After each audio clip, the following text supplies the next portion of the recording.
So the fact that the Bitcoin futures came through this self-certification process, it was successful. It's not the commission taking a statement on the underlying Bitcoin. It's really, there is no value judgment, either good or bad, by going through this process. Now, in response to the Bitcoin futures, the CFTC developed this heightened review process. And at the heart of this process, which I'm going to show you in a minute, but the heart of it is the extensive visibility and monitoring that it allows us into the underlying Bitcoin markets. And this is, I think, really important. And it's something that this process, or this heightened review analysis, is something that I think any crypto asset derivative that comes through is going to go through. Okay, so here are the 7 prongs of the heightened review.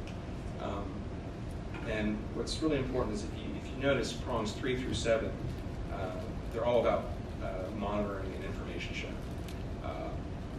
And so the real significance is that it's giving us greater insight into these markets. Someone earlier yesterday, I think, went through in detail about some of the Bitcoin products that we regulate, so I'm not going to redo that. But I did want to point out, the Bitcoin futures. Most people are familiar with those, but what they don't realize is that we've actually had some other Bitcoin derivative products out there.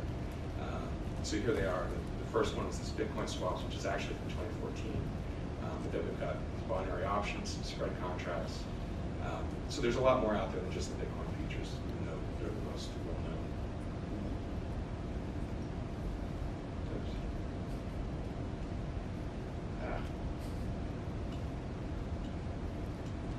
Okay, so the last thing that I really wanted to talk about is the impact of the Bitcoin futures. CFTC faced substantial criticism from a number of quarters for allowing these Bitcoin futures to trade. But I think what's key is that recently many people have begun to recognize that it was the emergence of these Bitcoin futures that really sapped the Bitcoin price bubble in December of last year.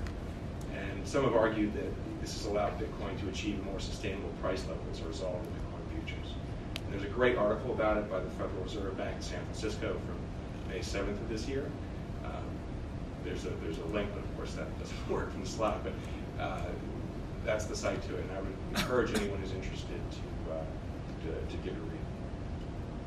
That's what happens. Thank you very much. Thank you, Jason. Now I think we'll turn to Joe and talk about what you're seeing in your part of the world. Thank you.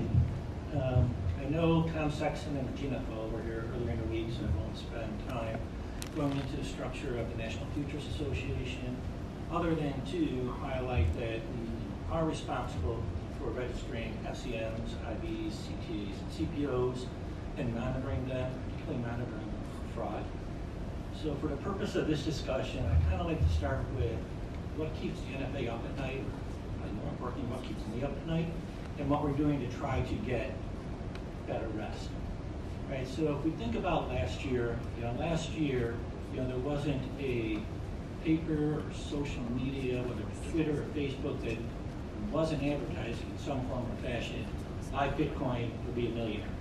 Right, it was all over the place. And I think we all, and if they were watching that as everyone else was, with kind of awe and watching those prices run up. But it was kind of interesting, but it really didn't have a big impact on NFA and our role in the derivative space. Then came December of last year, when CFE and CME launched their financially settled Bitcoin contract. And it was at that point, NFA got together and we started taking a step back, thinking, well, this is going to kind of legitimize a lot of the transactions that are going on there, at least in people's mind. What, if any, impact is going to have on us? And what impact may it have on potential fraud?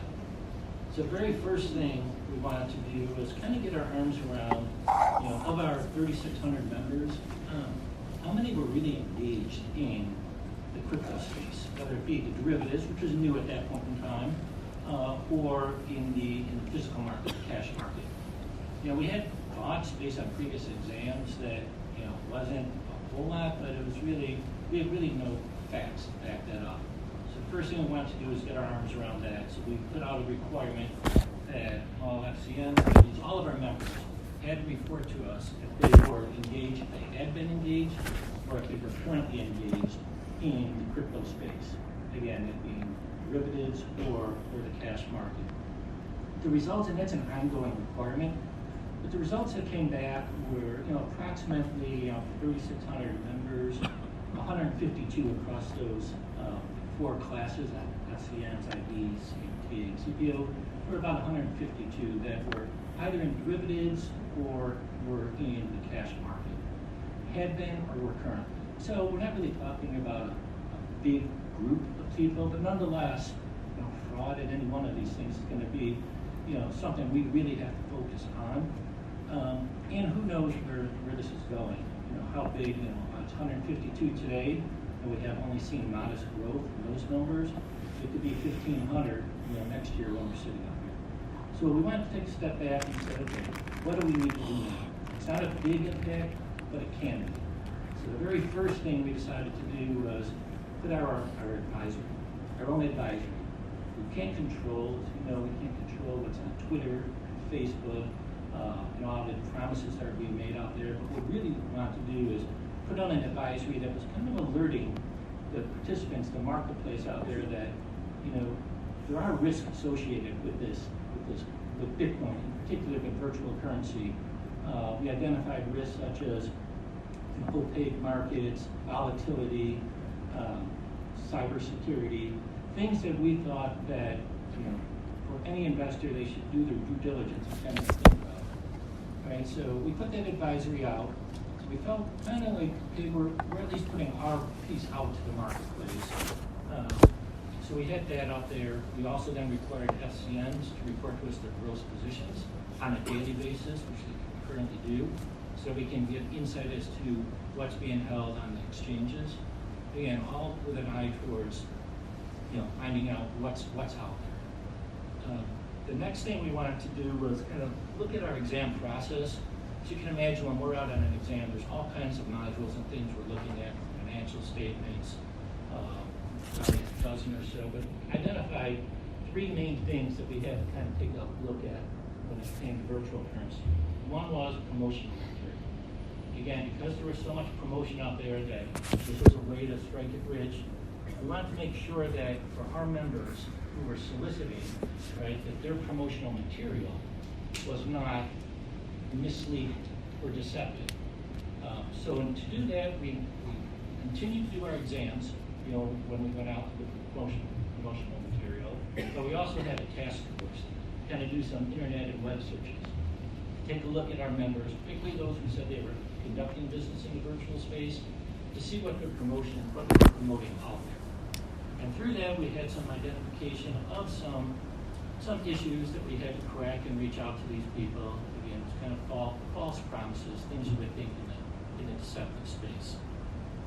But another thing we noticed was that, our members, you can imagine on the website, the first thing, it's Joe Harris, CPO, NFA member. It's accurate. Joe Harris, CPO, is an NFA member. But then later on, they're talking about crypto. We deal in the crypto space, and while it wasn't directly a violation, because they weren't saying NFA is overseeing that, it gave the impression for anyone who's in there that NFA